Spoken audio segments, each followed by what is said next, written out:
had a nice Southdown show today, and once again I congratulate our class winners and seconds that we're choosing our team to reserve from. They're not all just alike. I think as the show today, I try to stay with somewhat of a pattern for it, levelness and good legs and structure to them, but there's some differences in kind, but I can appreciate the quality of each, and I try to bring up to the front the quality of the class and not try to necessarily stay with just the same look, even though we prefer to do that. In this case, I got two firsts that are not necessarily alike, but they're both really high quality Southdowns. They're a class.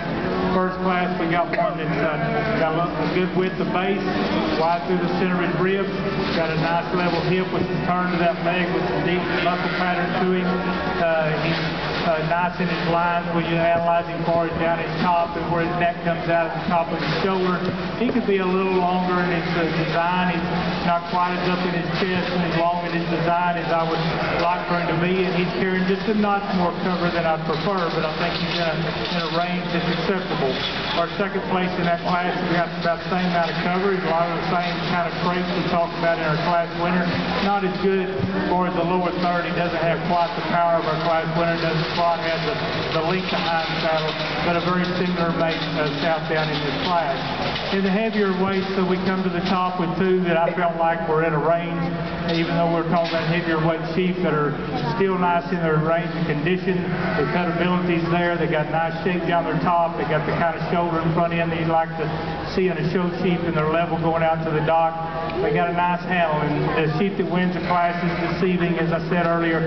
He's got a little more product to him than you might anticipate. When you get up beside him, he's a little flatter through that lower third in his appearance. When you get behind him, I'm not saying that he's got a big turn to the lower third, but there's more depth. There's more depth to that muscle than what you might think from the profile. A really long-bodied, attractive fronted sheep that's got a nice shape down his top. Our second place starts the same kind of design out of the blades over the top of his rib. He handles with the same kind of shape up over his rack. He does not handle with quite the long edge. He's not quite as wide in his pin set as our class winner.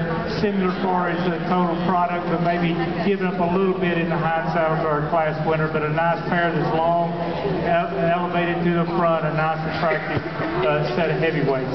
A little bit of differences in our light and heavy, and I'll grant you that, but I think the qualities in all of these sheep, and I tried to talk them the way they were, and I think they all belong up here in the front of the class because of the reasons I gave. Just give all these young people a hand for a nice set.